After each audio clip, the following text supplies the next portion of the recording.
동생 지난번에 이 명재권 판사가 영장을 기각해가지고 많은 파란을 일으켰죠.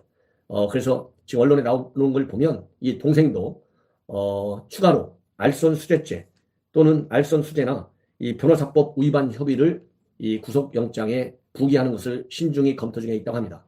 왜냐하면 자기 형이 민정수석이다, 민원을 해주겠다 이런 말을 하면서 금품을 수수했다는 단서를 검찰이 추가로 잡아낸 것으로 지금 알려지고 있어요.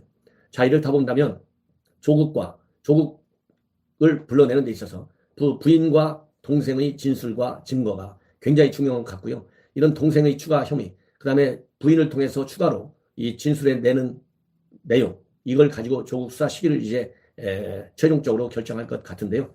제가 보기에는 조국 저 같으면요, 자진해서 출두할 것 하는 게 우리 성난 민심을 달래고, 그리고 그나마 우리 국민들이 저 정도면 이제는 우리가 좀 검찰의 수사를, 그리고 법원의 재판 동향을 지켜보면서 우리가 논평하고 한번 조국을 다시 한번 보겠다, 이런 생각이 들 것 같아요. 지금까지 정경심 비공개 소환에 자기 멋대로 조사를 받았다, 집에 갔다, 또 병원에 갔다, 이런 사례는 없지 않습니까? 그래서 부인이 저지른 국민에 대한 분노와 불만, 그리고 검찰에 대한 신뢰, 이런 것을 조국이 본인이 장관 취임하자마자 검찰 개혁이라고 밀어붙였던 것 지금 잘못돼가지고 다시 검찰이 수정하고 나섰지 않습니까? 그런 것처럼 뭐 프로필에까지 대한민국 법무장관이라는 그 경력을 하나 추가시켰다는데요. 그런 거 조용히 내리는 게 좋을 것 같고요. 그 다음에 또 하나는 검찰에 자진 출두하는 게 좋겠다, 이런 말씀을 드리고 싶습니다. 예. 이거는 정치적인 색깔과 관계없이 우리 국민의 한 사람으로서 이 수백만 광화문의 시위가 요구했던 바를 조국 스스로 일부라도 받아들이면 그야말로 그게 정상적인 검찰의 수사를 받는 전직 법무장관이라는 타이틀을 그나마 다룰 수 있는 유일한 기회라고 봅니다. 그러면 오늘 아침에 최종적으로 또 추가적으로 나와 있는 보도 내용이 있어요. 뭐냐면 정경심의 녹취 파일에 어떤 내용이 담겨져 있느냐, 그리고 정경심이가 WFM 2차 전지업체죠. WFM 주식을 사들일 때 싸게 사들여가지고 2억 4천만 원짜리 정도를 싸게 사들였다, 이거 다 아는 거 아니겠습니까? 주가가 5천 원짜리가 갑자기 7천 원이 넘어갔다는 거 아니겠습니까? 7천 원짜리를 5천 원짜리로 산 거나 마찬가지죠. 예. 그래서 2억 원 정도의 차익을 주가 조작을 통해서 받았다는 것이죠. 사전 미공개 정보를 이용해서. 이것이 지금까지 나와 있는 이 의혹의 핵심인데, 이 사실을 과연 조국이 알았느냐. 왜냐하면 지금 검찰에서는 바로 이때 주가가 뛸 때 조국 그 계좌에서 무려 5천만 원이 빠져나간 것으로 보고 있다는 기사들이 많이 나왔어요. 근데 오늘 아침에 나와 있는 얘기는요, 좀 더 자세하게 나와 있습니다. 뭐냐면 이렇게 주가가 뛸 때 조국이 직접 청와대 근처에 있는 ATM기에서 5천만 원을 인출했다. 이것이 중앙일보가 오늘 업계 관계자들의 취재를 통해서 밝혀진 내용이라고 보도했습니다. 그러니까 2008년도 1월 달에 조국이 청와대 근처 자동 입출금기 ATM을 통해서 5천만 원을 송금한 기록을 입수해 수사를 벌이고 있다. 자금이 오간 시기는 코리크 PE가 경영권을 인수한 2차 전지업체 WFM 주가가 상승하던 때였다. 지난해 2월 초 WFM은 장중 최고가인 7,500원을 기록했다. 이렇게 되어 있습니다. 그래서 검찰은 이 정경심이 차명으로 WFM 12만 주 6억 원 상당을 보유했고, 이 보유한 실물증권은 정경심의 동생 집에서 압수수색을 통해서 검찰이 찾아냈어요. 그래서 이 돈이 아까 얘기한 대로 청와대 인근에 있는 ATM기에서 송금을 한 것으로 지금 보도가 되고 있는데요. 참여연대 경제금융센터 소장을 지낸 김경률 회계사, 이 김경률 회계사가 대표적으로 조국 펀드 관련 자금 흐름을 집중 분석해서 수백억 원의 뇌물 혐의로 검찰에 고발까지 한 사람이 바로 이 김경률 회계사입니다. 이 김경률 회계사는 자신의 페이스북에다가 이 관련해가지고 인출 과정을 아주 자세하게 적어놓고 있다고 해요. ATM 송금과 관련해갖고 600만 원을 8차례 나눠 송금하고, 그러면 4,800만 원이잖아요. 나머지 200만 원을 추가로 송금해서 5천만 원 송금이 가능하다. 조국 전 장관의 계좌를 열어서 정경심 교수와 어떤 이해 관계에 얽힌 돈인지 밝혀한다, 이렇게 주장하고 있습니다. 이러한 주장에 관해서 조국은 중앙일보에, 이 기사를 보도한 중앙일보에 WFM 주식 거래는 알지도 못하고 관련도 없다, 이렇게 해명했다고 합니다. 근데 지금까지 조국은 해명이든 뭐 거짓이든 뭐가 됐든지 간에 항상 사모펀드 알지도 몰랐다. 블라인드 펀드였다.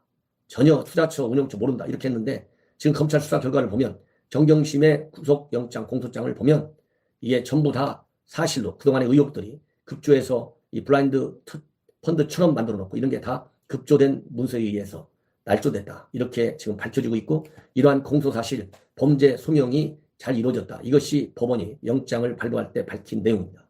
이렇게 본다면 조국이 WFM 주식 거래는 알지도 못하고 관련도 없다. 이렇게 해명을 했지만 이 해명의 진위 여부는 빨리 검찰이 소환해서 조국을 조사해야만이 밝혀질 것으로 보입니다.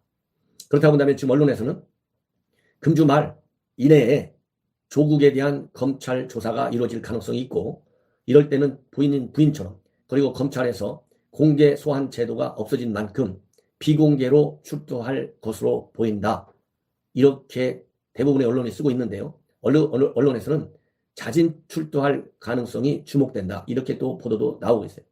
제가 이렇게 보도하는 자세하게 말씀드리는 이유는 제 방송은 가짜뉴스가 아니다. 노란 딱지 붙이지 말라. 이러한 경고의 메시지입니다. 이 노란 딱지 때문에 열받아가지고 기분 나빠갖고 방송을 많이 안 나요. 그런 걸 노리기 위해서 노란 딱지를 붙인다는 걸 저도 알기 때문에 그래도 더 열심히 하고 있습니다. 시청자 여러분. 그래서 이런 걸로 보면 정말 저 같으면 앞에서 말씀드린 대로 자진 출두해서 내가 잘못이 하나도 없는데 지금까지 조국이 한 얘기는 나는 법적으로 잘못 하나도 없다는 거 아니겠습니까? 예. 그렇게 당당하면 당당하게 검찰 포털에 써가지고 아니 기자회견까지 하면서 나 잘못한 건 하나도 없다. 저 조국 펀드, 사모펀드 이런 거 전혀 알지도 못한다. 나는 법을 철저히 지키는 사람이다. 이렇게 국회 청문회까지 나타나서 주장한 사람 아니겠습니까?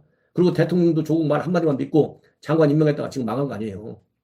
그렇다고 본다면 지금 또 중앙일보 또 다른 신문에다도 문자가 왔다 이렇게 사실이 아니다. 그건 잘못된 것이다. 이렇게 온다고 그래요. 다른 신문. 다 여러분들 다 보시니까 알 거예요. 아니 그렇게 당당하면 포토라인에 딱 써가지고 기자들이 질문하면 이거 잘 됐네. 내가 별도로 기자회견을 안 해도 되네. 아니 당당하게 아무 잘못이 없다고 밝히고 들어가면 될 것이지. 뭘 하고 지구멍 찾아서 원래 들어갈 이유가 없잖아요. 제가 그래서 제목에다가도 자진 출두 또 가짜뉴스일까 봐가지고 딱 질문평 또 해놨어요. 왜? 괜히 공격의 빌미를 스스로 제가 줄 이유는 없지 않습니까? 예. 시청자 여러분, 이런 방송을 제가 해드리면서도 참 답답하다는 느낌이 듭니다. 그리고 또 한 가지. 청와대에서 윤석열을 처벌해야 된다는 국민청원에 대해서 답변 내놨는데 기가 막히다. 자기와 부자기 모두 다 문제가 있다. 이렇게 얘기했잖아요. 문서를 신문기자가 열람하도록 방치 또는 묵인하는 부자기 행위까지 모두 비밀조서에 해당된대요. 이거 기가 막힌 거 아니겠습니까? 이런 얘기는 결국 지금 이게 경찰에서 수사하고 있는데 경찰이 고발했으니까 윤석열 처벌하라고. 이 경찰에 수사 가이드라인을 준 것이 아니냐. 왜냐하면 형의 적용이 어렵다는 걸 보고받은 상태에서 이런 관점에서도 수사해보라. 이런 가이드라인을 준 것이 아니냐. 경찰 관계자가 이건 조선일보에 밝혔습니다. 조선일보. 이거 왜 이런 게 됐냐면요. 이건 본래 윤석열 처벌하라는 얘기의 단초는 제일 먼저 TV조선이 보도하면서 일어난 겁니다. 뭐냐면 이 노환중 부산의료원장 사무실 컴퓨터에서 문재인 대통령 추추기로 강대환 양산 부산대 병원 교수가 임명되는데 깊은 이력을 담당했다. 이런 쓰여있는 문건을 검찰이 발견했다. 이렇게 TV조선이 보도했어요. 그러니까 이것이 이 TV조선 이렇게 보도했는데 이것이 말하자면 피의사실 사전 누설에 해당되는 된다는 것이죠. 근데 TV조선에서는 뭐라고 해명하고 있느냐? 해당 문건은 검찰 압수수색이 종료된 후에 노환중 부산의료원 측의 허가를 받아갖고 해당 사무실에 들어갔는데 컴퓨터 화면이 켜져 있으니까 화면 갖다가 사진 딱 찍어서 TV조선에서 보도한 거예요. 이렇게 TV조선에는 입수 경위를, 보도 경위를 자세히 설명까지 했는데 이걸 갖다가 그리고 검찰도 수사기밀 유출 사실 아니다 이렇게 분명하게 밝혔어요. 그리고 경찰도 이런 거 다 알고 있어요. 이런데도 청와대가 김광진 비서관이 국민청원 답변에서 먼저 TV조선 단독 보도가 어떤 경로로 이루어졌는지 그리고 구체적인 행위자가 누구인지 등을 판단해야 된다. 공무상 비밀 누설은 자기 또는 부자기를 모두 포함한다. 예컨대 압수수색 후 컴퓨터를 끄지 않고 나간 검찰 관계자가 있다면 그 사람도 비밀 누설자가 될 수 있다는 논리인 것이죠. 이게 말이 됩니까? 이 김관진 비서장은 누구냐면요. 지난 9월 2일 날 조국 부인 정경심 해명 글을 갖다가 자신의 페이스북에 올려갖고 많은 논란을 일으킨 사람이 김광진 청와대 정무비서관입니다. 예. 이 정도 되면 청와대가 얼마나 윤석열을 처벌하고 싶어 하는지 시청자 여러분들 충분히 알고도 남으시죠. 예. 이게 현재 윤석열이 받고 있는 심리적 압박일 수 있는데요. 윤석열 총장 이런 거 갖고 흔들릴 것 같지 않습니다. 왜냐하면 오늘 아침에 보니까 그동안에 검찰이 3차례에 걸쳐서 엄청 실세 정권과 맞부딪힌 적이 있는데 단 한 번도 뒤로 물러선 적이 없다고 합니다. 최근 거 지금 현재 조국사 별로 뒤로 물러서지 않고 있죠. 그 다음에 국정원 댓글 사건 별로 뒤로 물러서지 않고 있습니다. 이러한 윤석열 총